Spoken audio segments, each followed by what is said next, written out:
একজন বয়স্ক মহিলার দুটি বড় পাত্র ছিল, যা তার কাঁধের বাঁকের দুই প্রান্তে ঝোলানো ছিল। একটি পাত্রের মধ্যে সূক্ষ্ম একটি ফাটল ছিল, কিন্তু অন্য পাত্রটি ছিল নিখুঁত এবং নদী থেকে জল আনার সময় একটি পাত্র পুরোপুরি জলে ভর্তি থাকত, অপরটি অর্ধেক জলে পূর্ণ থাকত। পুরো 2 বছর ধরে এইভাবে ভদ্রমহিলা 1.5 পাত্র জল নিয়ে ঘরে ঢুকতেন।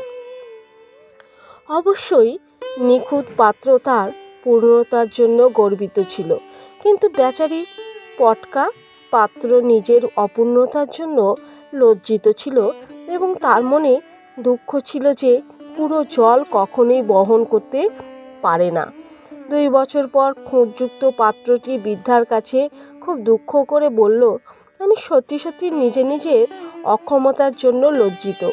আমার যা করা উচিত ছিল আমি সেটা কখনোই করে উঠতে পারি না।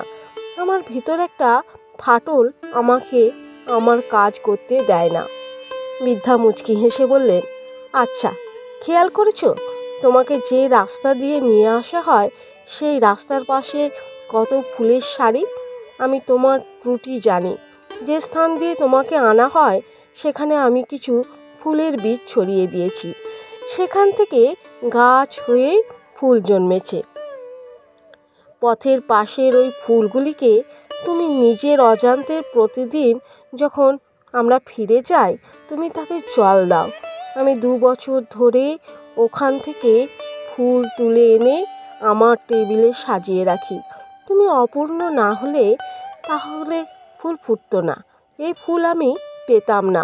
গল্পের নৈতিক: আমাদের প্রত্যেকের নিজস্ব স্বতন্ত্র ত্রুটি রয়েছে, এগুলো নিয়ে খুব বেশি ভাবার প্রয়োজন নেই। জীবনকে নিজের ছন্দে নিজের মতো করে চলতে দেওয়া উচিত, এতে জীবনের স্বাভাবিক সৌন্দর্য ফুটে ওঠে।